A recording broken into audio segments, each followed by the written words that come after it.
सनातन धर्म में भगवान विष्णु को पालनहार कहा गया है। वे सृष्टि के संतुलन को बनाए रखने के लिए समय समय पर विभिन्न अवतार लेते हैं और अधर्म का नाश करते हैं। उनके हाथों में जो चार आयुध माने जाते हैं, उनमें से सबसे अद्वितीय और शक्तिशाली अस्त्र है सुदर्शन चक्र। यह केवल एक शस्त्र नहीं बल्कि ब्रह्मांडीय ऊर्जा का प्रतीक है। सुदर्शन चक्र का रहस्य, इसकी उत्पत्ति और वर्तमान स्थिति को लेकर कई कथाएं प्रचलित हैं। आइए एक विस्तृत दृष्टि डालते हैं। उससे पहले भगवान विष्णु के सच्चे भक्त कमेंट में जय विष्णु नारायण जरूर लिखें।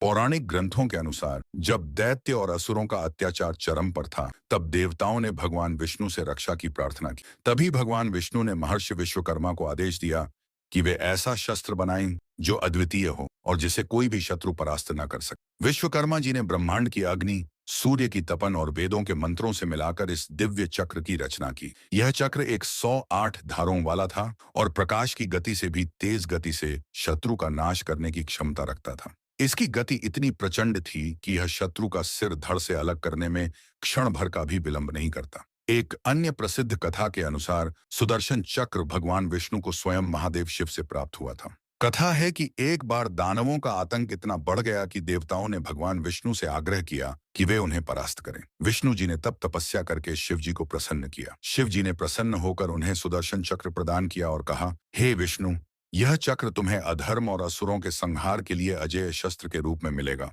इसका स्मरण मात्र ही तुम्हें विजय दिलाएगा। सुदर्शन चक्र केवल युद्ध का अस्त्र नहीं बल्कि यह धर्म की रक्षा का प्रतीक है। यह चक्र समय, दिशा और न्याय का भी प्रतीक माना जाता है। यह शत्रु को तत्काल नष्ट कर देता है। यह असत्य और अधर्म के विनाश के लिए चलाया जाता है। इसके प्रयोग से कभी भी निर्दोष को क्षति नहीं पहुंचती। यह चक्र भगवान विष्णु की अंगुली से निकलकर स्वतः ही लक्ष्य तक पहुंचता है और फिर लौट आता है। महाभारत में कई प्रसंगों में सुदर्शन चक्र का वर्णन मिलता है। जब दुर्योधन ने द्रौपदी का अपमान करना चाहा तो भगवान कृष्ण ने सुदर्शन चक्र का आह्वान कर द्रौपदी की रक्षा की। महाभारत युद्ध में जब सूर्य अस्त होने वाला था और अर्जुन जयद्रथ को मार नहीं पाए थे, तब कृष्ण ने सुदर्शन चक्र से सूर्य को ढक दिया। इससे शत्रुओं को भ्रम हुआ कि सूर्य अस्त हो गया है और जैसे ही जयद्रथ निश्चिंत हुआ, कृष्ण ने चक्र हटाया और अर्जुन ने उसे मार दिया। एक कथा यह भी है कि समुद्र मंथन के समय 14 रत्नों के साथ कई दिव्य वस्तुएं प्रकट हुईं। इन्हीं में से एक था सुदर्शन चक्र, जिसे भगवान विष्णु ने अपने लिए ग्रहण किया। यह चक्र उस समय से उनके हाथ स्थायी रूप से स्थापित हो गया। शास्त्रों के अनुसार सुदर्शन चक्र भगवान विष्णु के साथ ही विराजमान रहता है।